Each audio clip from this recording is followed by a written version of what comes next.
ವಿಶೇಷವಾಗಿ ಎಲ್ಲರಲ್ಲಿ ಸವಿನಯ ಪ್ರಾರ್ಥನೆ.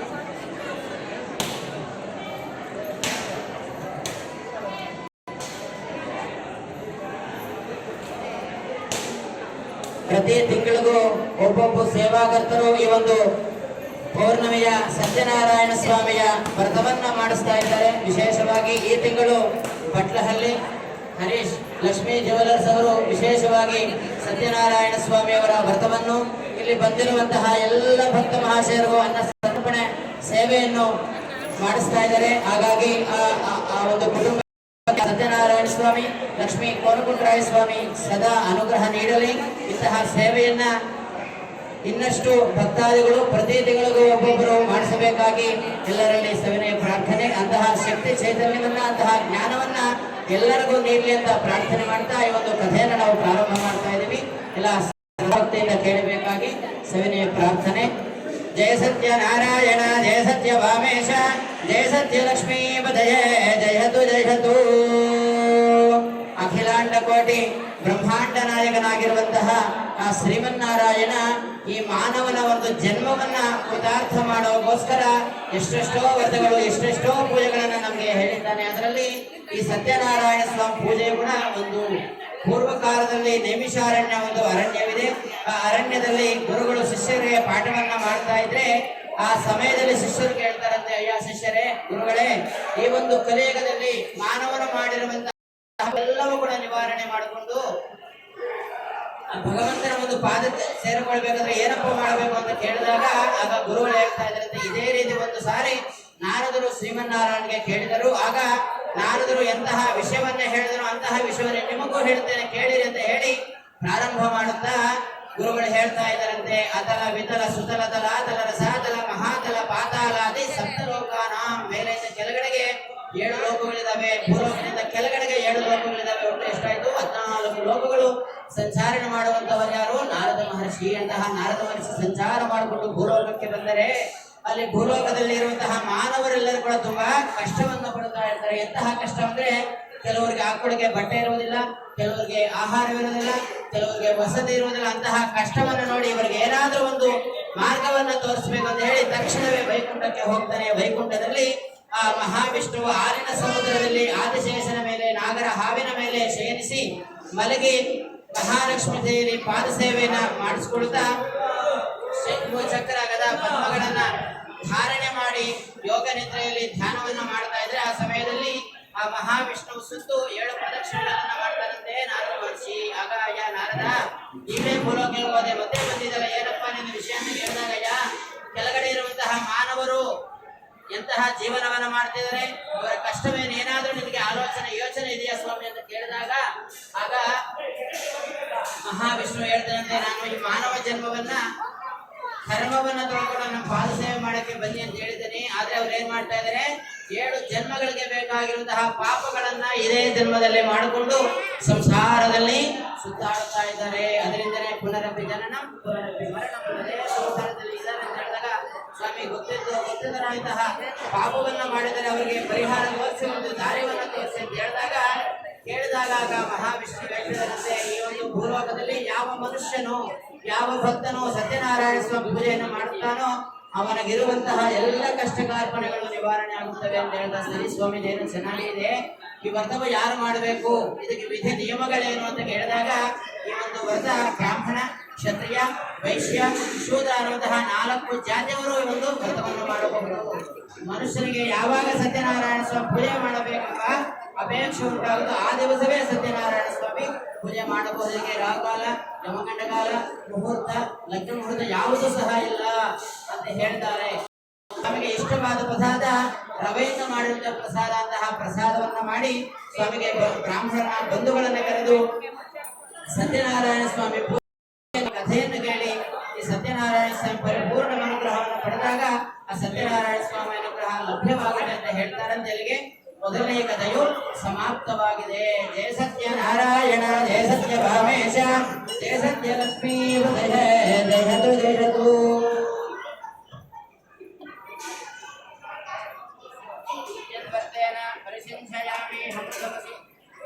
ಸತ್ಯಂ ವರ್ತೇನ ಪರಿಸಿಂಚಯಾಮಿ ಅಮೃತಮಸಿ ಅಮೃತೋಪಸ್ತರಣಮಸಿ ಸ್ವಾಹ ಓಂ ಪ್ರಾಣಾಯ ಸ್ವಾಹ ಅಪಾನಾಯ ಸ್ವಾಹ ವ್ಯಾನಾಯ ಸ್ವಾಹ ಉದಾನಾಯ ಸ್ವಾಹ ಪರಬ್ರಹ್ಮಣೇ ನಮೋ ನಮಃ ಅಥ ಮಂಗಳ ನೀರಾಜನಂ ಓಂ ವಾಚ್ಯಂ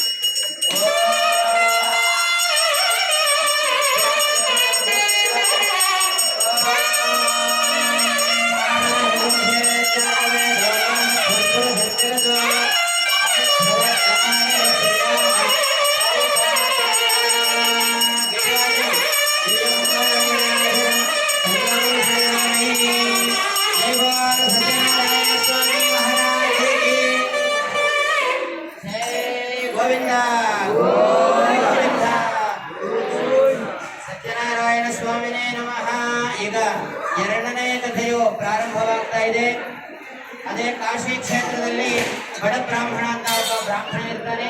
ಆ ಬ್ರಾಹ್ಮಣ ಪ್ರತಿ ದಿವಸವೂ ಕೂಡ ಕಾಶಿಯಲ್ಲಿರುವಂತಹ ವಿಶ್ವನಾಥ ಸ್ವಾಮಿ ದೇವಸ್ಥಾನದಲ್ಲಿ ಆರಾಧನೆ ಪೂಜೆಗಳನ್ನ ಮಾಡಿ ಭಗವತಿ ಭಿಕ್ಷಾಂದೇಹಿ ಭಗವತಿ ಭಿಕ್ಷಾಂದೇಹಿ ಮನೆ ಮನೆಗೂ ಹೋಗಿ ಭಿಕ್ಷೆಯನ್ನು ತಗೊಂಡು ಜೀವನವನ್ನ ಮಾಡ್ತಾ ಇರ್ತಾನೆ. ಈ ರೀತಿ ಜೀವನವನ್ನು ಮಾಡಬೇಕಾದ್ರೆ ಒಂದು ದಿವಸವೂ ಆಯಾಸವಾಗಿ ಭಿಕ್ಷೆಗೆ ಹೋಗಕ್ಕಾಗೋದಿಲ್ಲ. ಅವನಿಗೆ ಆಹಾರವಿರುವುದಿಲ್ಲ. ತನ್ನ ಮನೆಯಲ್ಲಿರುವಂತಹ ಹೆಂಡತಿ ಮಕ್ಕಳೆಲ್ಲ ಕೂಡ ಉಪವಾಸದಿಂದ ಬಾಧೆಯನ್ನು ಪಡ್ತಾ ಇರ್ತಾರೆ. ಆ ಸಮಯದಲ್ಲಿ ಆ ಮಹಾಲಕ್ಷ್ಮಿ ಸ್ವಾಮಿಯನ್ನು ಕೂಡಿದೆ. ಸ್ವಾಮಿಗೆ ನೀವೆಲ್ಲ ಪ್ರಮಾಣ ಪ್ರತಿಜ್ಞೆಯನ್ನು ಮಾಡಿದ್ದೀರಾ, ಯಾವ ಮನುಷ್ಯನೋ ಯಾವ ಭಕ್ತನೋ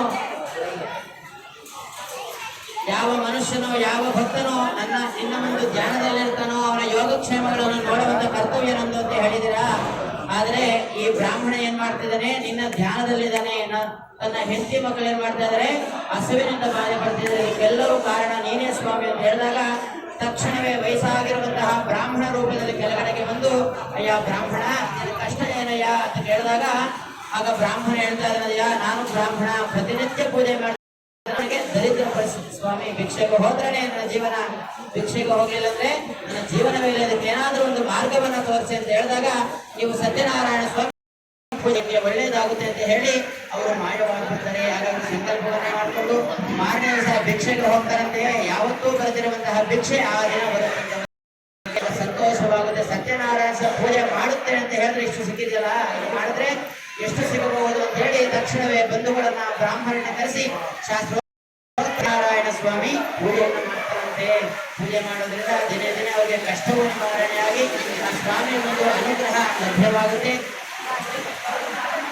ಆ ಬ್ರಾಹ್ಮಣ ಈ ರೀತಿ ಪೂಜೆಯನ್ನು ಮಾಡಬೇಕಾದ್ರೆ ಅದೇ ದಾರಿಯಲ್ಲಿ ಕಟ್ಟಿಗೆ ಮಾರವನೊಬ್ಬರು ಹೋಗ್ತಾ ಇರ್ತಾರೆ. ಈ ಕಟ್ಟಿಗೆ ಮಾರವರು ಹೋಗ್ಬೇಕಾದ್ರೆ ಆ ಸಮಯದಲ್ಲಿ ಬ್ರಾಹ್ಮಣ ಮನೆ ಸಿಕ್ಕಿದೆ, ನೀರನ್ನು ಕುಡಿದು ಆಮೇಲೆ ಈ ಪ್ರಯಾಣವನ್ನ ಮುಂದೆ ಹೋಗೋಣ ಅಂತ ಹೇಳಿ ಕಟ್ಟಿಗೆ ಹೊಳೆಯನ್ನು ಹೊರಗಡೆ ಇಳಿಸಿ ಮನೆ ಒಳಗಡೆ ಬರ್ತಾನೆ. ಮನೆ ಒಳಗಡೆ ಬಂದ್ರೆ ಇದೇ ವಿಧವಾಗಿ ಶಾಸ್ತ್ರೋಕ್ತವಾಗಿ ಸತ್ಯನಾರಾಯಣ ಸ್ವಾಮಿ ಪೂಜೆ ಆಗ್ತಾ ಇರುತ್ತೆ. ಆ ಪೂಜೆ ನೋಡಿದ ತಕ್ಷಣವೇ ಅವನಿಗಿರುವಂತಹ ಬಾಯಾರಿಕೆಗಳು ಹೋಗ್ಬಿಡುತ್ತೆ. ಆಗ ಸ್ವಾಮಿ ಪೂಜೆ ಆಗುವಾಗ ಅಲ್ಲಿ ಇದು, ಅಯ್ಯ ಸ್ವಾಮಿ ಈ ಪೂಜೆಯಲ್ಲಿ ಏನೋ ಒಂದು ವಿಧವಾಗಿರುವಂತಹ ಶಕ್ತಿ ಇದೆ, ಹೇಳಿ ಏನು ಇದಕ್ಕೆ ಪೂಜೆ ಅಂತ ಕೇಳಿದಾಗ ಸ್ವಾಮಿ ತುಂಬಾ ಪವಿತ್ರವಾಗಿರುವಂತಹ ಪೂಜೆ, ಈ ಪೂಜೆ ಸತ್ಯನಾರಾಯಣ ಸ್ವಾಮಿ ಪೂಜೆ ಅಂತ ಹೇಳ್ತಾರೆ. ಈ ಪೂಜೆಯಿಂದ ನನಗಿರುವಂತಹ ದರಿದ್ರಗಳ ಕೂಡ ನಿವಾರಣೆಯಾಗಿ ಇವತ್ತು ದಿನ ನಿಮ್ಮಂತ 10 ಜನರಿಗೆ ಅನ್ನದಾನ ಮಾಡುವಂತಹ ಭಾಗ್ಯವನ್ನ ಸ್ವಾಮಿ ನನಗೆ ಕಲ್ಪಿಸಿದ್ದಾನೆ ಅಂತ ಹೇಳಿದಾಗ ಆ ವ್ಯಾಪಾರಸ್ಥರು ಸಂಕಲ್ಪ ಮಾಡಿದ್ರು, ಸ್ವಾಮಿ ನಾನು ಕೂಡ ಕಷ್ಟದಲ್ಲಿದ್ದೀನಿ, ನಾನು ಕೂಡ ನಿನ್ನ ಪೂಜೆಯನ್ನು ಮಾಡ್ತೀನಿ, ನನ್ನ ಕೂಡ ನೀನು ಕಾಪಾಡಪ್ಪ ಅಂತ ಪ್ರಾರ್ಥನೆ ಮಾಡಿಕೊಂಡಾಗ ತೀರ್ಥಪುರ ಸ್ವೀಕರಿಸಿ ಮನೆಗೆ ಹೋಗ್ತಾನಂತೆ. ನಾಳೆ ಬೆಳಗ್ಗೆ ಈ ಕಟ್ಟಿಗೆ ಹೊರೆಯನ್ನು ಮಾರಬೇಕು, ನಾನು ಸತ್ಯನಾರಾಯಣ ಸ್ವಾಮಿ ಪೂಜೆಯನ್ನು ಮಾಡಬೇಕು ಅಂತ ಸಂಕಲ್ಪ ಮಾಡಿಕೊಂಡು ಮಾರನೇ ದಿವಸ ವ್ಯಾಪಾರಕ್ಕೆ ಹೋಗ್ತಾನಂತೆ. ಯಾವತ್ತೂ ಬರೆದಿರುವಂತಹ ಹಣ ಆವತ್ತು ದಿನ ಬರುತ್ತದೆ. ಆಗ ಸಂತೋಷಪಟ್ಟು ಈ ಸತ್ಯನಾರಾಯಣ ಸ್ವಾಮಿ ಸತ್ಯವಾಗಿದ್ದಾನೆ ಅಂತ ಹೇಳಿ ಆಗ ಬಂಧುಗಳನ್ನ ಬ್ರಾಹ್ಮಣನ ಕರೆಸಿ ಶಾಸ್ತ್ರೋಕ್ತವಾಗಿ ಸತ್ಯನಾರಾಯಣ ಸ್ವಾಮಿ ಪೂಜೆಯನ್ನು ಮಾಡ್ತಾರಂತೆ. ಪೂಜೆಯನ್ನು ಮಾಡೋದ್ರಿಂದ ಅವ್ರಿಗಿರುವಂತಹ ಎಲ್ಲ ಕಷ್ಟಕರವು ನಿವಾರಣೆಯಾಗಿ ಸುಖ ಶಾಂತಿ ನೆಮ್ಮದಿಯ ಜೀವನ ಸ್ವಾಮಿಯ ಪಾದವನ್ನು ಸೇರಿಕೊಳ್ತಾರೆ. ಇಲ್ಲಿಗೆ ಎರಡನೇ ಕಥೆಯು ಸಮಾಪ್ತವಾಗುತ್ತದೆ. ಜಯ ಸತ್ಯ ನಾರಾಯಣ, ಜಯ ಸತ್ಯ ವಾಮೇಶ, ಸತ್ಯ ಜಯತು ಜಯತು. ಅದಿವೋ ಅಲ್ಲದಿವೋ ಸತ್ಯತ್ವರ್ತೇನ ಪ್ರಶಂಸಯಾಮಿ.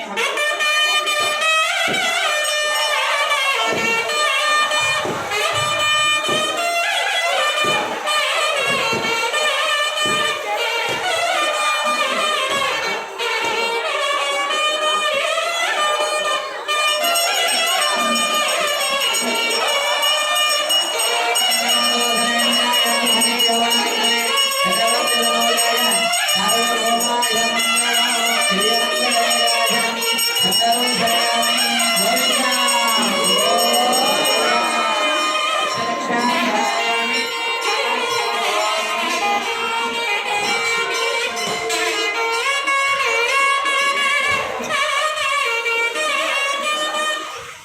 ಅದೇ ರೀತಿ ಮೂರನೇ ಕಥೆಯು ಪ್ರಾರಂಭವಾಗ್ತದೆ.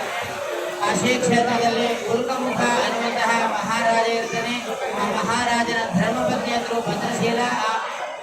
ಆಕೆ ತುಂಬಾ ಗುಣವಂತೆ, ಸೌಂದರ್ಯವಂತೆ. ಪ್ರತಿ ದಿವಸವೂ ಈ ರಾಜದಂಪತಿಗಳು ಕಾಶಿಯಲ್ಲಿರುವಂತಹ ವಿಶ್ವನಾಥ ಸ್ವಾಮಿ ದೇವಸ್ಥಾನಕ್ಕೆ ಹೋಗಿ ಅಲ್ಲಿರುವಂತಹ ಪೂಜೆಯನ್ನು ಮಾಡಿಸಿ ಬ್ರಾಹ್ಮಣರಿಗೆಲ್ಲ ದಕ್ಷಿಣೆ ಕೊಟ್ಟು ಸಮರ್ಪಣೆ ಮಾಡ್ಕೊಂಡು ಬರ್ತಾ ಇರ್ತಾರೆ. ಈ ರೀತಿ ಒಂದು ವರ್ಷವೂ ಕಾಲ ಮಾಡ್ತಾರೆ. ಆದ್ರೂ ಕೂಡ ಇವರ ಮನದಲ್ಲಿರುವಂತಹ ಇಚ್ಛೆಯಾಗಿದೆ.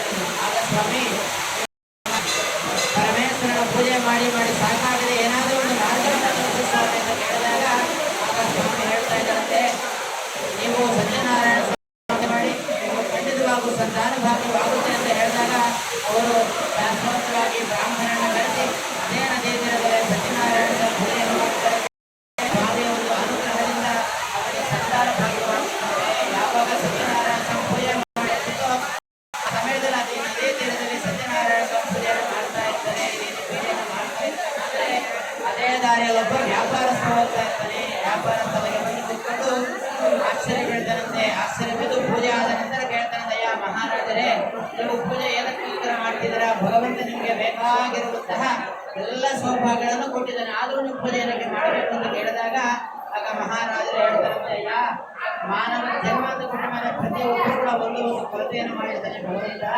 ಅದೇ ರೀತಿ ನನಗೂ ಕೂಡ ಎಲ್ಲ ಕೊಟ್ಟಿದ್ದಾನೆ, ಆದ್ರೆ ಸಂತಾನ ಭಾಗ್ಯವಿರಲಿಲ್ಲ. ಈ ಒಂದು ಪೂಜೆ ನನಗೆ ಸಂತಾನವಾಗಿದೆ ಅಂತ ಹೇಳಿದಾಗ ಸ್ವಾಮಿ ನನಗೂ ಕೂಡ ಸಂತಾನವಿಲ್ಲ, ನಾನು ಕೂಡ ನಿಮ್ಮ ಪೂಜೆ ಮಾಡ್ತೇನೆ ಸಂಕಲ್ಪ ಮಾಡಿಕೊಂಡು ತೀರ್ಥಪ್ರಸಾದ ತಗೊಂಡು ಸ್ವಲ್ಪ ಮನೆಗೆ ತಗೊಂಡು ಹೋಗ್ತಾನಂತೆ. ಮನೆಗೆ ತಗೊಂಡು ಹೋಗಿ ತನ್ನ ಧರ್ಮಪತ್ನಿ ಹೆಸರು ಲೀಲಾವತಿ ಅಂತ. ಆ ಲೀಲಾವತಿಗೆ ಹೇಳ್ತಾನಂತೆ, ಇಂತಹ ಪೂಜೆಯಂತೆ ಈ ಪೂಜೆಯಿಂದ ಅವರಿಗೆ ಸಂತಾನ ಭಾಗ್ಯವಾಯ್ತಂತೆ, ನಾವು ಕೂಡ ಪೂಜೆಯನ್ನು ಮಾಡೋಣ ಅಂತ ಹೇಳಿ ಸಂಕಲ್ಪ ಮಾಡ್ಕೊಳ್ಬೇಕಾದ್ರೆ ಆ ಸಮಯದಲ್ಲಿ ಆ ಲೀಲಾವತಿ ಹೇಳ್ತಾರಂತಯ್ಯ, ಈಗ ನಮ್ಮ ಹತ್ರ ಸ್ವಲ್ಪ ಹಣ ಇದೆ, ಈ ಹಣವನ್ನ ಖರ್ಚು ಮಾಡಿ ನಾವು ಪೂಜೆಯನ್ನು ಮಾಡಿದ್ರೆ ಒಂದು ವೇಳೆ ನಮಗೆ ಸತ್ಯನಾರಾಯಣ ಸ್ವಾಮಿ ಒಂದು ಅನುಗ್ರಹದಿಂದ ಸಂತಾನ ಆಗ್ಲಿಲ್ಲ ಅಂದ್ರೆ ಈ ದುಡ್ಡೆಲ್ಲ ಕೂಡ ವೇಸ್ಟ್ ಆಗ್ಬಿಡುತ್ತೆ. ಹಾಗಾಗಿ ಸತ್ಯನಾರಾಯಣ ಇದ್ದುದೇ ನಿಜವಾದ್ರೆ ನಮ್ಗೆ ಸಂತಾನ ಆಗ ನಾವು ಪೂಜೆಯನ್ನು ಮಾಡೋಣ ಅಂತ ಹೇಳಿ ಸಂಕಲ್ಪ ಮಾಡಿಕೊಂಡು ಪ್ರಸಾದವನ್ನು ತಗೊಳ್ತಾರೆ. ವ್ಯಾಪಾರಕ್ಕೆ ಹೋಗ್ತಾರೆ ವ್ಯಾಪಾರಸ್ಥ. ಇವರಿಬ್ಬರು ಸಂತೋಷವಾಗಿರುವಂತಹ ಸಮಯದಲ್ಲಿ ಆ ಲೀಲಾವತಿ ಗರ್ಭವನ್ನು ಧಾರಣೆ ಮಾಡ್ತಾಳೆ. ಆ ಸಮಯದಲ್ಲಿ ಆ ಲೀಲಾವತಿ ಹೇಳ್ತಾಳೆ, ಅಯ್ಯ ಸತ್ಯನಾರಾಯಣ ಸತ್ಯವಾಗುವಿದ್ದಾನೆ, ನಾವು ಈ ಪೂಜೆಯನ್ನು ಮಾಡೋ ಅಂತ ಹೇಳಿದ್ರೆ ಈಗಿನ ಗರ್ಭಧಾರಣೆ ಮಾಡಿದ್ವಿ, 9 ತಿಂಗಳು ಬೇಕು, ಯಾವುದೋ ಒಂದು ಸಮಯದಲ್ಲಿ ಪೂಜೆ ಮಾಡೋಣ ಅಂತ ಹೇಳಿ ಸಮಾಧಾನ ಮಾಡಿ ವ್ಯಾಪಾರಕ್ಕೆ ಹೊರಟು ಕೊಡ್ತಾನೆ. 9 ತಿಂಗಳು ಪೂರ್ತಿಯಾಗಿ 10ನೇ ತಿಂಗಳಲ್ಲಿ ಆ ಮಹಾಲಕ್ಷ್ಮಿ ಸ್ವರೂಪಿಣಿ ಆಗಿರುವಂತಹ ಒಂದು ಹೆಣ್ಣು ಮಗು ಜನನವಾಗುತ್ತೆ. ಆ ಮಗುಗೆ ಕಲಾವತಿ ಎಂಬ ನಾಮಕರಣ ಮಾಡ್ತಿರ್ತಾರೆ. ಆ ಸಮಯದಲ್ಲೂ ಕೂಡ ಆ ಲೀಲಾವತಿ ಹೇಳ್ತಾರೆ, ಈಗ ಮಗು ಹುಟ್ಟಿದೆ, ಈ ಸಮಯದಲ್ಲಿ ನಾವು ವ್ರತವನ್ನ ಮಾಡೋ ಅಂತ ಹೇಳಿದ್ರೆ ಆಗ ಹೇಳ್ತಾರೆ, ಈಗಲೇ ಅಲ್ವಾ ಮಗು ಹುಟ್ಟಿದ್ದೀನ, ಮದುವೆವರೆಗೂ ನಮ್ಮ ಮನೇಲಿ ಇರ್ತಾರೆ, ಯಾವುದೋ ಒಂದು ಸಮಯದಲ್ಲಿ ಮಾಡೋಣ ಅಂತ ಹೇಳಿ ಸಮಾಧಾನ ಮಾಡಿ ವ್ಯಾಪಾರಕ್ಕೆ ಹೊರಟು ಬಿಡ್ತಾನೆ. ಆಗ ದಿನೇ ದಿನೇ ಬೆಳೆದು ಮದುವೆ ವಯಸ್ಸಿಗೆ ಬಂದ್ಬಿಡ್ತಾರೆ. ಆಗ ಕಾಂಚನಾಪುರ ಅಂತ ಒಂದು ಪಟ್ಟಣ, ಆ ಪಟ್ಟಣದಲ್ಲಿ ದೊಡ್ಡವರನ್ನ ಕರೆದು ನನ್ನ ಮಗಳಿಗೆ ಒಳ್ಳೆ ವಿದ್ಯಾವಂತ ಗುಣವಂತನಾಗಿರುವಂತಹ ಮದುವೆ ಗಂಡನ ನೋಡಿ ಅಂತ ಹೇಳಿ ಆ ವ್ಯಾಪಾರಸ್ಥ ಹೇಳಿದಾಗ ಅದೇ ವಿಧವಾಗಿ ವರನನ್ನ ನೋಡಿ ವಿಜೃಂಭಣೆಯಿಂದ ಕಲ್ಯಾಣವನ್ನ ಮದುವೆಯನ್ನ ಮಾಡ್ತಿರ್ತಾರೆ. ಆ ಸಮಯದಲ್ಲೂ ಕೂಡ ಲೀಲಾವತಿ ಹೇಳ್ತಾರೆ, ಈಗ ಒಂದು ಮದುವೆ ಸಮಯದಲ್ಲಿ ಒಂದು ವ್ರತವನ್ನ ಮಾಡೋದ್ರೆ ಈಗಲೇ ಅಲ್ವಾ ಇನ್ನು ಮದುವೆ ಆಗ್ತಿರೋದು ಅಂತ ಹೇಳಿ ಯಾವುದೋ ಒಂದು ಸಮಯದಲ್ಲಿ ಮಾಡೋದಕ್ಕೆ ಅಷ್ಟೊಂದು ಅವಶ್ಯಕತೆ ಇಲ್ಲ ಈಗ ಅಂತ ಹೇಳಿ ಆ ಮದುವೆಯನ್ನು ಮುಗಿಸಿ ವ್ಯಾಪಾರಸ್ಥರು ಇಬ್ಬರು ಕೂಡ ವ್ಯಾಪಾರಕ್ಕೆ ಹೊರಟುಕೊಡ್ತಾರೆ. ರತ್ನಸಾರಪುರ ಒಂದು ಪಟ್ಟಣ, ಆ ಪಟ್ಟಣದಲ್ಲಿ ಸೇರ್ಕೊಂಡು ಒಂದು ವೃಕ್ಷದ ಕೆಳಗಡೆ ವಿಶ್ರಾಂತಿ ತಗೊಂಡು ಇದಾದ ಮೇಲೆ ನಾವು ಪ್ರಯಾಣವನ್ನು ಸಾಗಿಸೋಣ ಅಂತ ಹೇಳಿ ವಿಶ್ರಾಂತಿ ತಗೊಳ್ಬೇಕಾದ್ರೆ ಸತ್ಯನಾರಾಯಣ ಸ್ವಾಮಿ ಒಂದು ಮಾಡಿಯಿಂದ ಇವರು ಯಾವ ರೀತಿ ಇದ್ರು ಅದೇ ರೀತಿ ಇಬ್ಬರು ಕಡರನ್ನು ಸೃಷ್ಟಿ ಮಾಡ್ತಾರೆ. ಅಲ್ಲಿ ಚಕ್ರಕ್ಕೆ ಮಹಾರಾಜ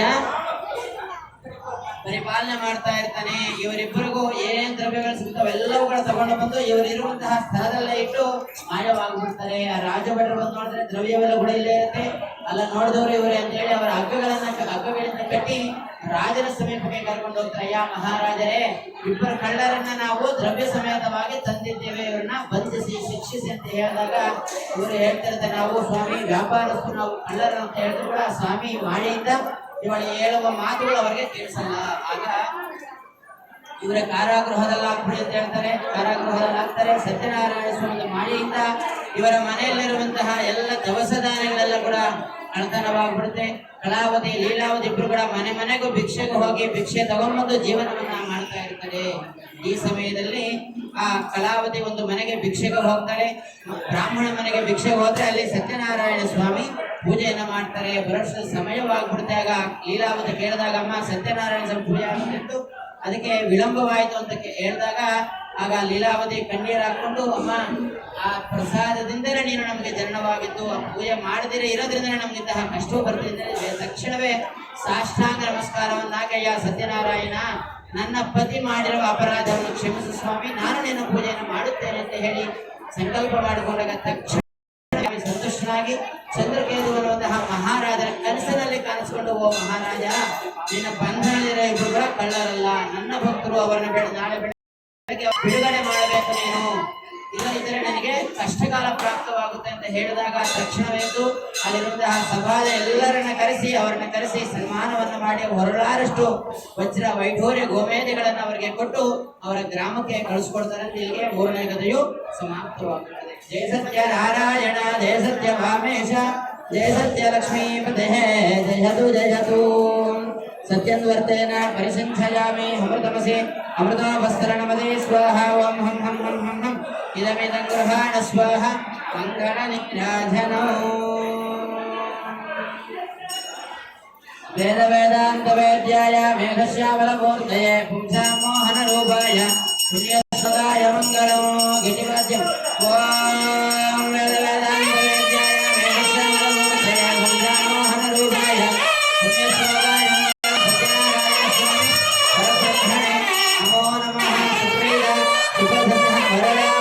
ಗೋವಿಂದ.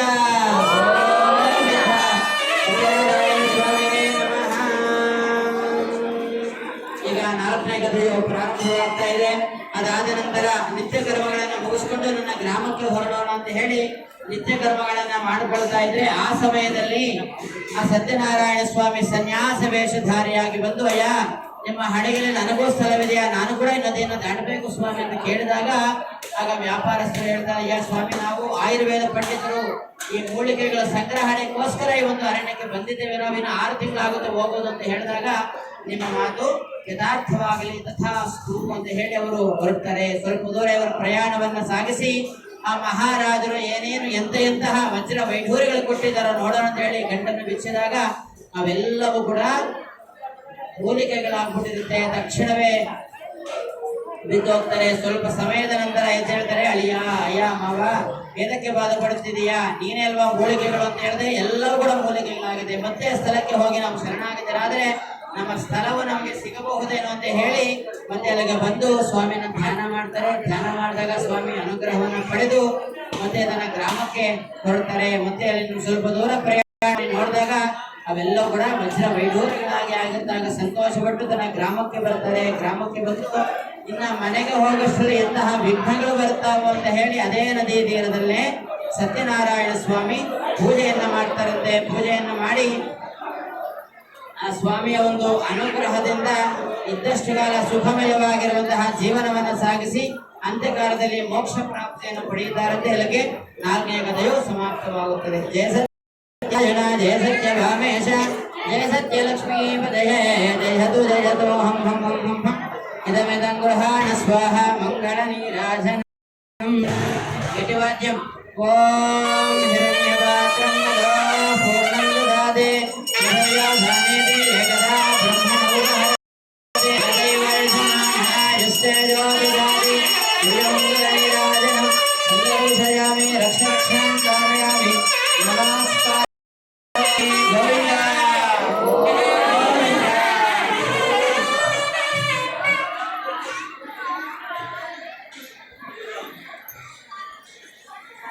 ಈಗ 5ನೇ ಕಥೆಯು ಪ್ರಾರಂಭವಾಗ್ತಾ ಇದೆ. ಅದೇ ಕಾಶಿ ಕ್ಷೇತ್ರದಲ್ಲಿ ಅಂಗಧ್ವಜ ಅನ್ನುವಂತಹ ಮಹಾರಾಜರು ಪರಿಪಾಲನೆ ಮಾಡ್ತಾ ಇರ್ತಾರೆ. ಆ ರಾಜನ ಬಳಿ ಅಲ್ಲಿರುವಂತಹ ಪ್ರಜೆಗಳೆಲ್ಲ ಬಂದು, ಅಯ್ಯ ಸ್ವಾಮಿ, ಈ ಅರಣ್ಯದಲ್ಲಿರುವಂತಹ ಕ್ರೂರ ಪ್ರಾಣಿಗಳನ್ನ ಆಹಾರವಾಗಿ ತಗೊಳ್ತಾ ಇದ್ದಾವೆ. ಅದರಿಂದ ನಮಗೆ ರಕ್ಷಣೆಯನ್ನು ಕೊಡಬೇಕು, ಇಲ್ಲ ಇದ್ದರೆ ನಾವು ಯಾರು ಕೂಡ ಉಳಿಯಲ್ಲ ಸ್ವಾಮಿ ಅಂತ ಹೇಳಿದಾಗ ಮಾರನೇ ದಿವಸ ಬೆಳಗ್ಗೆನೆ ಆ ಮಹಾರಾಜರು ಬೇಟೆಗೆ ಹೋಗ್ತಾರೆ. ಬೇಟೆಗೆ ಹೋಗಿ ಬೇಟೆಯನ್ನು ಆಡ್ಕೊಂಡು ಬಂದು ಒಂದು ವೃಕ್ಷದ ಕೆಳಗಡೆ ವಿಶ್ರಾಂತಿ ತಗೊಳ್ತಾ ಇರ್ತಾರೆ. ವಿಶ್ರಾಂತಿ ತಗೊಳ್ಬೇಕಾದ್ರೆ ಅಲ್ಲಿ ಗೊಲ್ಲರು ಹಸು ಮೇಸಕ್ಕೆ ಅಂತ ಬಂದು ಒಂದೊಂದು ದಿವಸ ಒಂದೊಂದು ಆಟವನ್ನು ಆಡ್ತಾ ಇದೆ. ಇವತ್ತು ನಾವು ಸತ್ಯನಾರಾಯಣ ಸ್ವಾಮಿ ಪೂಜೆಯನ್ನು ಮಾಡುವ ಅಂತ ಹೇಳಿ ಒಂದು 2 ಕಲ್ಲುಗಳನ್ನಿಟ್ಟು ಸಪ್ರವನ್ನಾಗಿ ಅಲ್ಲಿ ಸಿಗುವಂತಹ ಹಣ್ಣುಗಳನ್ನು ತಗೊಂಡ್ಬಂದು ಪ್ರಸಾದರ ಮಾಡಿ ಓಂ ಸತ್ಯದೇವಾಯ ನಮಃ ಅಂತ ಪೂಜೆಯನ್ನು ಮಾಡ್ತಾ ಇರ್ತಾರೆ. ಈ ಮಂತ್ರವು ಮಹಾರಾಜರು ಕೇಳಿಸಿದ್ರು ಕೂಡ ವಿದ್ಯಾರ್ಥಿಗಳೆಲ್ಲ ಎಲ್ಲಿ ಪೂಜೆ ಮಂತ್ರ ಕೇಳಿಸ್ತಾ ಇದ್ದ ನೋಡೋದು ಇಲ್ಲ. ಪೂಜೆ ಎಲ್ಲ ಮುಗಿದ ಮೇಲೆ ಈ ಪ್ರಸಾದ ಯಾರಿಗಾದ್ರೂ ಕೊಡಬೇಕಲ್ಲ ಅಂತ ನೋಡಿದಾಗ ಅಲ್ಲಿ ಮಹಾರಾಜರು ಹೇಳ್ತಾರೆ, ಮಹಾರಾಜರಿಗೆ ಕೊಡೋಣ ಅಂತ ಹೇಳಿ ಅವರ ಮಾಡಿರುವಂತಹ ಪ್ರಸಾದವನ್ನು ತಗೊಂಡು ಬಂದು, ಅಯ್ಯ ಮಹಾರಾಜರೇ, ನಾವು ಸತ್ಯದೇವರ ಪೂಜೆಯನ್ನು ಮಾಡಿದ್ದೇವೆ, ಪ್ರಸಾದ ತಗೊಳ್ಳಂತ ಹೇಳ್ತಾರೆ. ಮಹಾರಾಜರು ಅಂತ ಹೇಳ್ತಾರಂತೆ. ಅಂತ ಹೇಳಿ ನೋಡ್ತಾರಯ್ಯ, ನಾನು ಮಹಾರಾಜ, ನಾನು ಪ್ರತಿ ದಿವಸ ಕೂಡ ಬಂಗಾರ ತಟ್ಟೆಯಲ್ಲಿ ಅನ್ನವನ್ನು ತಿಂತೀನಿ, ಇಂತಹ ಮಣ್ಣಿನ ಪಾತ್ರೆ ನಾನು ತಿನ್ನುವುದೇ, ನೀವು ಮಾಡಿದ ಪ್ರಸಾದ ತಿರಸ್ಕಾರ ಮಾಡಿಬಿಡ್ತಾನೆ. ತಿರಸ್ಕಾರ ಮಾಡೋದ್ರಿಂದ ಪಾತ್ರೆ ಕೆಳಗಡೆ ಬಿದ್ದುಬಿಡುತ್ತೆ, ಅರಣ್ಯವೆಲ್ಲ ಕೂಡ ಶೂನ್ಯವಾಗುತ್ತೆ. ಆ ಸತ್ಯನಾರಾಯಣ ಸ್ವಾಮಿ ಒಂದು ಅನುಗ್ರಹದಿಂದ ಅವನಿಗೆ ಕಷ್ಟಕಾಲ ಪ್ರಾಪ್ತವಾಗುತ್ತೆ. ಎಷ್ಟು ದೂರ ಪ್ರಯಾಣ ಮಾಡಿದ್ರು ಕೂಡ ಅವನಿಗೆ ನೀರು ಸಿಗಲ್ಲ, ಆಹಾರ ಸಿಗಲ್ಲ, ಅವ್ರ ರಾಜ್ಯ ಕಾಣಿಸೋದಿಲ್ಲ. ಆಗ ಅವನು ಒಂದು ಮರದ ಕೆಳಗಡೆ ಕೂತ್ಕೊಂಡು ಆ ಸ್ವಾಮಿಯನ್ನ ಧ್ಯಾನ ಮಾಡಬೇಕಾದ್ರೆ ಆಗ ಸತ್ಯನಾರಾಯಣ ಸ್ವಾಮಿ ಒಂದು ಅನುಗ್ರಹ ಅವನಿಗೆ ಲಭ್ಯವಾಗುತ್ತದೆ. ಆವತ್ತೇನೆ ನಾನು ಪ್ರಸಾದ ತಿರಸ್ಕಾರ ಮಾಡಿದೆ, ಅದರಿಂದ ಇವತ್ತು ನನಗೆ ಇಂತಹ ಕಷ್ಟಕಾಲ ಪ್ರಾಪ್ತವಾಗುತ್ತದೆ ಅಂತ ಹೇಳಿ ಆಗ ಮತ್ತೆ ಅರಣ್ಯಕ್ಕೆ ಬಂದು ಬ್ರಾಹ್ಮಣರನ್ನ ಎಲ್ಲ ಭಕ್ತ ಮಹಾಶಯರನ್ನು ಕರೆಸಿ ಶಾಸ್ತ್ರೋಕ್ತವಾಗಿ ಸತ್ಯನಾರಾಯಣ ಸ್ವಾಮಿ ಪೂಜೆಯನ್ನು ಮಾಡ್ತಾನಂತೆ. ಪೂಜೆ ಮಾಡೋದ್ರಿಂದ ಅವನಿಗಿರುವಂತಹ ಎಲ್ಲ ಕಷ್ಟಕಾಲಗಳು ನಿವಾರಣೆಯಾಗಿ ಆ ಅರಣ್ಯವೆಲ್ಲ ಕೂಡ ಸುಂದರವಾಗಿ ಕಾಣಿಸುತ್ತೆ. ಆಗ ಮಹಾರಾಜ ಆಜ್ಞೆಯನ್ನು ಮಾಡ್ತಾನಂತೆ, ಪ್ರತಿ ವಿಷ್ಣು ದೇವಾಲಯಗಳಲ್ಲಿ ಪ್ರತಿ ಪೌರ್ಣಿಮೆಗೆ ಸತ್ಯನಾರಾಯಣ ಸ್ವಾಮಿ ಪೂಜೆ ಮಾಡಬೇಕು ಅಂತ ಆಜ್ಞೆ ಮಾಡೋದ್ರಿಂದ ಇವತ್ತು ಶ್ರೀ ಕ್ಷೇತ್ರ ಕೋನಕೊಂಡ್ಲು ಲಕ್ಷ್ಮೀ ವೆಂಕಟರಮಣ ಸ್ವಾಮಿ ದೇವಾಲಯದಲ್ಲಿ ನಾವು ಸತ್ಯನಾರಾಯಣ ಸ್ವಾಮಿ ಪೂಜೆಯನ್ನು ಮಾಡ್ಕೊಳ್ತಾ ಇದ್ದೇವೆ. ಎಲ್ಲ ಭಕ್ತ ಮಹಾಶಯರು ಶ್ರದ್ಧಾ ಭಕ್ತಿಯಿಂದ ಈ ಒಂದು ಪೂಜೆಗೆ ಪಾಲ್ಗೊಂಡಿದ್ದಾರೆ. ಎಲ್ಲರಿಗೂ ಕೂಡ ಭಗವಂತ ಆಯುರಾರೋಗ್ಯಗಳನ್ನ ಅನುಗ್ರಹಿಸಿ ಈ ಒಂದು ಪೂಜೆಯಲ್ಲಿ ಇನ್ನಷ್ಟು ಮತ್ತಷ್ಟು ಇಂತಹ ಸೇವೆಗಳನ್ನ ಮಾಡಿ ಈ ಒಂದು ಪೂಜೆಯಲ್ಲಿ ಪಾಲ್ಗೊಳ್ಳುವಂತಹ ಆ ಜ್ಞಾನವನ್ನ ನಿಮ್ಮೆಲ್ಲರಿಗೂ ಕೂಡ ಭಗವಂತ ನೀಡಬೇಕೆಂದು ಪ್ರಾರ್ಥನೆ ಮಾಡುತ್ತಾ ಈ ಕಥೆಯನ್ನ ಸಮಾಪ್ತನೆ ಮಾಡ್ತಾ ಇದ್ದೀವಿ. ಎಲ್ಲ ಕೂಡ ಪ್ರಾರ್ಥನೆ ಮಾಡಿಕೊಡಿ. ಎಲ್ಲ ಹೇಳಿ, ಜಯ ಸತ್ಯ ನಾರಾಯಣ, ಜಯ ಸತ್ಯ ಭಾವೇಶ ಸತ್ಯ, ಜಯ ಸತ್ಯ ಲಕ್ಷ್ಮೀ ಪದಯೇ ಜಯತು ಜಯತು ಮನಸ್ಸಲ್ಲಿರುವಂತಹ ಬೇಡಿಕೆಯನ್ನ ಸ್ವಾಮಿ ಹತ್ರ ಹೇಳ್ಕೊಳ್ಳಿ. ಈ ಮನಸ್ಸಲ್ಲಿ ಕೋರಿಕೆಯಲ್ಲಿ ಸ್ವಾಮಿ ಸತ್ಯಂ ಕರ್ತೇನ ಪರಿಶಂಸಯಾಮಿ ಅಮೃತೋಪಸ್ತರಣಮಸಿ ಸ್ವಾಹ.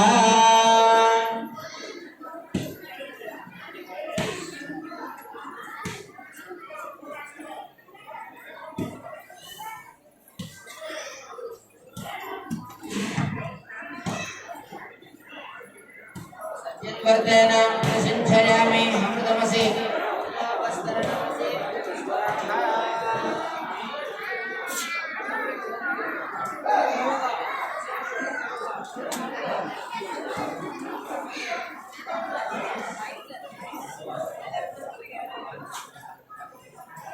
सत्यं वर्तेन प्रसिञ्चयामि अमृतमसि अमृतोपस्तरणमसि स्वाहा.